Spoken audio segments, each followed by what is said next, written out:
Իդեալ համակարգը տեղաբաշխում է 1 միլիարդ դրամի գովազդային ֆոնդ նորակառույց բնակարանների բոլոր շահառուների միջև։ Յուրաքանչյուր ընտանիք կարող է ստանալ 500,000 դրամի սերտիֆիկատ, որը կդառնա ձեր առաջին քայլը բնակարանը երազանքի տուն դարձնելու ճանապարհին։ Պարոն Թաթոյան, նախ այսօրվա խորհրդի մասին հասկացություններ ունեք, ինչ մտքեր ունեք այսօր։ Այսօր այն օրն է, որ խորհրդանշական է մեզ համար եւ ամեն տարի մեր ժողովուրդը ոգեկոչում է ցեղասպանության զոհերի հիշատակը, անմեղ զոհերի հիշատակը եւ սա ողբերգություն է, որի միջով իհարկե մեր ժողովուրդն անցավ եւ այն փոխեց սկզբունքորեն մեր ճակատագիրը։ Գիտեք, սա մեր ճակատագիրը սկզբունքորեն փոխեց եւ սա ոչ միայն մեր անցյալի մասին է, սա նաեւ այն մասին է, թե ով ենք մենք հիմա։ Առհասարակ ես այստեղ 3 հիմնական հարց կառանձնացնեի։ Ինձ համար ցեղասպանությունը առաջին հերթին հիշողություն է այն մարդկանց մասին, ովքեր ենթարկվեցին դաժանությունների, ողբերգությունների, սպանությունների, զանգվածային եւ բռնագաղթի։ Երկրորդը մենք պետք է գիտակցենք այն հետևանքները, որ մեզ համար առաջացան ցեղասպանության արդյունքում։ Այն մեզ առավել խոցելի դարձրեց այդ ժամանակ, այն կոտրեց մեծապես ազդեց բացասական մեր դիմադրողականության վրա։ Մենք մեծ վնասներ կրեցինք տնտեսական բոլոր առումներով։ Եվ երրորդը մենք սրա արդյունքում դարձանք աշխարհասփյուր։ Բայց նաև աշխարհասփյուր աշխարհի բոլոր երկրներում, բայց նաև միավորված ճակատագրով ու մեր պատմությամբ։ Գիտեք, այս ամենի արդյունքում մի հարց է առաջ գալիս. արդյոք մենք կարող ենք մոռանալ այս ամենը։ Իհարկե ոչ։ Արդյոք մենք ընդհանրապես պետք է հրաժարվենք մեր պատմությունից, իհարկե ոչ, եւ հույս ունենանք որևէ մեկի բարեհաճությանը։ Այստեղ մի հարց էլ կա ինձ համար. արդյոք այս օրը կամ ցեղասպանությունը մեզ համար միայն ատելության ու չարության մասին է։ Իհարկե ոչ։ Ինչ նկատի ունեմ։ Մենք շատ կարևոր է, որպեսզի այս ամենը օգտագործենք, այս ամենը նկատի ունենանք եւ սա օգտագործվի մենք օգտագործենք քաղաքականության մեջ եւ մեր երկրի ապագայի համար, հանուն մեր երկրի ապագայի, որովհետեւ մենք չենք կարող որոշենք հանկարծ մոռանանք ու մեկ էլ հրաժարվենք, որովհետեւ մեր պատմությունը կգրեն մեր փոխարեն ուրիշները։ Այդ ժամանակ մենք ընդհանրապես կկորցնենք մեր անհատականությունը, կկորցնենք մեր ինքնությունը եւ երբ ուրիշները գրեցին մեր պատմությունը, վերաշարադրեցին, մենք կվերանանք այլևս աշխարհի երեսից։ Դրա համար ես այստեղ 2 բան կասեմ։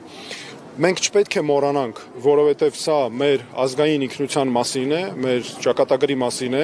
Երկրորդ, մենք պետք է հիշենք հանուն մեր ապագայի, հանուն այն նրա, որ մենք ավելի ուժեղ դարձնենք։ Դրա համար մենք կարևոր ենք համարում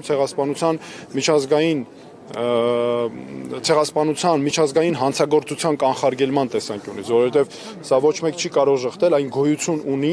եւ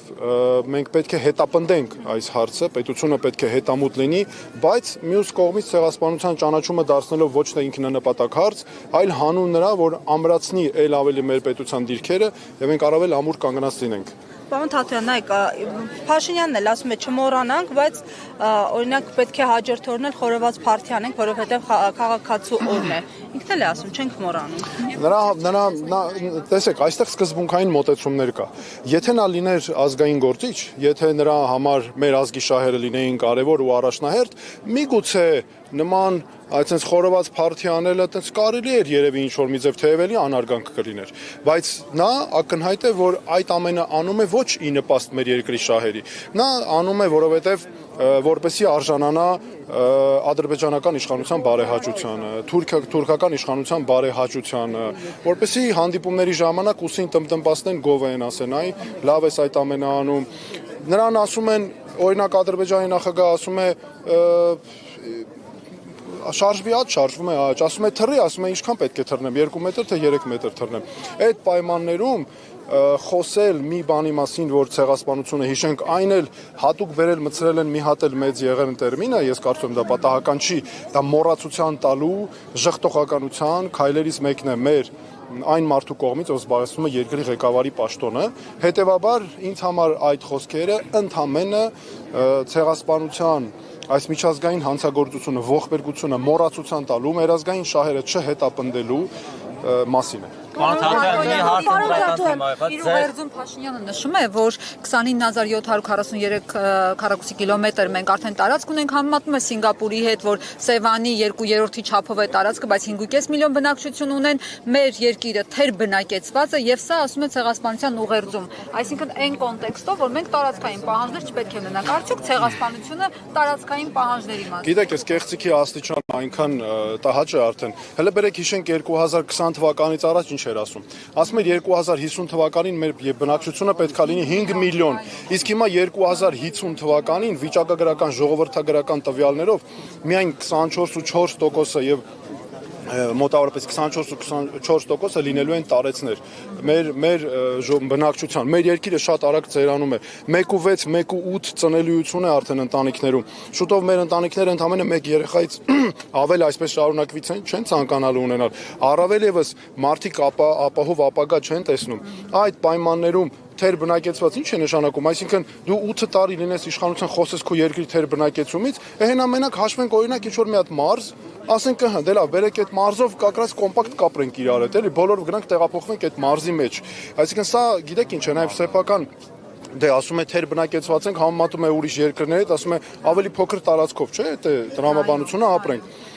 Եվ մի հատ էլ հիշենք 2020 թվականից առաջ ինչ էր խոսվում եւ Արցախի մասին, որովհետեւ մենք այստեղ ունեցանք նաեւ երկրորդ ցեղասպանություն։ Ես համարում եմ, որ այս իշխանությունների օրոք մենք ունեցել ենք 3 պատերազմ, 3 պարտություն խոշոր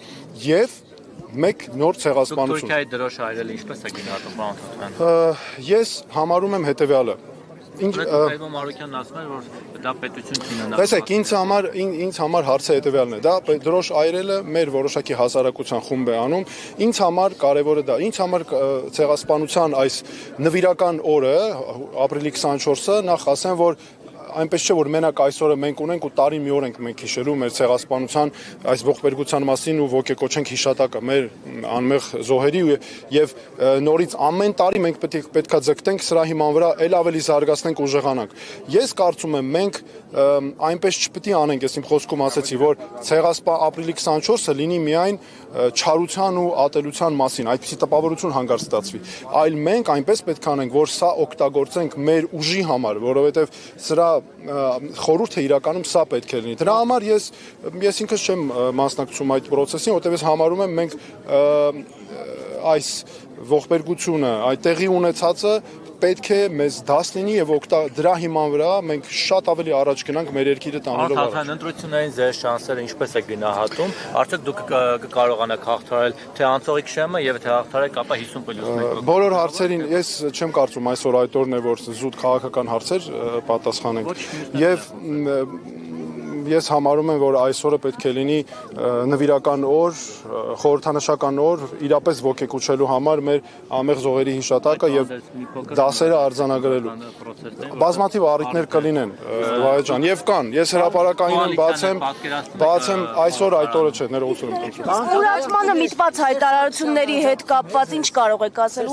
ուղիղ տեքստով ուրացմանը միտված հայտարարություններ է Նիկոլ Փաշինյանը անում նշելով, որ դեռ պիտի հասկանան, հա, ցեղասպանությունը։ Գիտեք, ուրացումը նրա արարածները այսօր ցեղասպանության միջազգային հանցագործության ժխտողության բաղադրիչներն են։ Դա ուղիղ ցեղասպանությունը ուրանալու, ժխտելու, որը միջազգայինորեն արգելված է։ Գիտեք, նրա այս քաղաքականությունը ինչ է նշանակում։ Աշխարհում բոլորի նկատմամբ, ոչ մեկի նկատմամբ չի կարելի ցեղասպանություն բացի հայերից։ Սա է ստացվելու։ Աշխարհում ոչ մեկի նկատմամբ չի կարելի հանցագործություն կատարել բացի հայերից։ Աշխարհում ոչ մեկի նկատմամբ մարդկության դեմ ուղղված կամ այլ հանցագործներ չեն կարող էլի բացի հայերից։ Այսինքն մենք միակ այն մարդիկ ենք, որ ասում են բանը, մի հատ էլ տերմին է մտածել, մենք մեր յուղով տապակվենք։ Այնա դու քո յուղով տապակվում ես Ադրբեջանի ու Թուրքիայի համար շահերը սպասարկելով։ Մենք ասում ենք, մենք հայ ժողովուրդ ենք, ուժեղ ժողովուրդ ենք, մենք մեր պատմության մեջ բազմաթիվ նվաճումներ ունենք եւ շարունակելու ենք ու մենք որևէ բանից չի կարող որևէ մեկը մեզ վախեցնել։ Եթե շատ խոսենք պատմական արդարությունից կարող է պատերազմ լինել։ Տեսեք, ես ասել եմ հատուկ իմ ուղերձներից մեկում, ով խոսում է ես կամ պատերազմ խոսույթով, ուղղակի վաճառում է մեր ինքնիշխանությունը։ Վաճառում է մեր ինքնիշխանությունը։ Եվ այս իշխանության մնալու դեպքում այս քաղաքականությունը պատերազմի տանող ուղիղ քաղաքականություն։ Դա ոչ, մեզ աջակցում է մեր թիմը, մենք մեր թիմով ենք այստեղ, միշտ էլ այդպես է, մենք ինքնուրույն ենք եւ այս մեր քաղաքական ուղերձները այն ինչ որ անում ենք մեր գործունեությունը ամբողջը ինքնուրույն Իսկ ով է ֆինանսավորում այդ դեպքում ձեզ։ այս հարցերի համար ես խոստանում եմ հիմա որ բացենք ով է ֆինանսավորում, որովհետև Միքայել Մինասյանի անունն են ասում, Արթուր Սողոմոնյանի, Սերժ Սարգսյանի։ Արթուր Սողոմոնյանն ով է։ իրականությամբ լսեք ասեմ Ժողովուրդ ջան եկեք մնանք այս թեմայի շրջանակում դրա հետ կապված բազմաթիվ առիթներ կան ես հրապարակային եմ այնինչ ասում ենք ճիշտ է այդպես միլիոնավոր դոլարներ դժվար հավաքել դրա մասին խոսենք մանրամասն ոչ այդպես չի Ժողովուրդ ջան թվերը քննարկենք Ժողովուրդ ջան մեր թիմակիցները պատասխանել են ձեր հարցը բաց թափանցիկ պատասխանել են այս թեմայի մեջ ենք մնում այսօր Թաթարյան կներեք Դուք որ գաք իշխան հարցստական Պարոն Թաթարյան ներողություն դուք որ մարդու իրավունքների պաշտպանի պաշտոն եք զբաղեցնում այդ ժամանակահատվածում քաղբանտարկյալներ եղել են թե չէ Նարեկ ջան մնում ենք այս թեմայի մեջ խնդրում եմ մնում ենք այս թեմայի մեջ դրա մասին բազմաթիվ առիթներ ես անընդհատ ասուլիսներ եմ տալիս հարցազրույցներ եմ տալիս այս օրից բացի ցանկացած օր Հայոց ցեղասպանությունը ասում են շարունակվեց Արցախում էթնիկ զտումները նաև ցեղասպանական գործողություններ էին հիմա տեսնում ենք որ իշխանությունները այս հարցի շուրջել են այսպես լռություն պահպան խորհրդավոր եւ հավանական է նաև այո այդ միջազգային հայցերի հետ կապված թեման աղմկահարույց նոր թափ հավաքի վերընտրվելու դեպքում դուք ինչպես եք տեսնում հեռանկարը էլի դատապարտման Արցախում կատարվածի Եվ ձեր քաղաք Մենք գնահատականը տվել ենք արդեն, որ էթնիկ զտումներ ու նաև նոր ցեղասպանություն է բերել այս իշխանությունը մեր ժողովրդի գլխին եւ հայոց պատմության մեջ երբեք չի եղել, որ Արցախում հայ չապրի։ Հակառակը Արցախնությունիքը եղել են այն մեր պատմական հայրենիքի մասերը, այն մեր հայրենիքի առասարակ եւ պատմությամբ, երբ ամենաշատն են հայեր եղել։ Իսկ ինչ վերաբերում է միջազգային հայցերի, դա մեր իրավունքների պաշտպանության համար է ժողովուրդ ջան, այսօր տպավորություն է, որ մենք բան ենք անում, տես բարեհաճությունների մեջ ենք ընկել, քաղաքական հաշվարկներ ենք անում, զիջենք, չզիջենք, հայցերը հետ քաշենք։ Ժողովուրդ ջան, սա մեր իրավունքների պաշտպանության համար է, դուք պատկերացնում եք, հանկարծ օրինակ որևէ օրինակ արդարադատության միջազգային դատանը վերցնենք։ Այդտեղ քաղաքացիները դիմելու իրավունք չունեն։ Այդտեղ միայն դիմում են բանը պետությունները եւ ուրիշ նաեւ այնտեղ միջազգային ուրիշ մեխանիզմ էլ կա, բայց հիմա դուք պատկերացեք մեր պետությունը հետ է վերցնում, ինքը զրկում է մեզ բոլորից մեր իրավունքների պաշտպանության հնարավորությունից, հետո ումից գնանք ինչ ուզենք, առավել եւս մենք այդտեղ ունենք ֆիքսած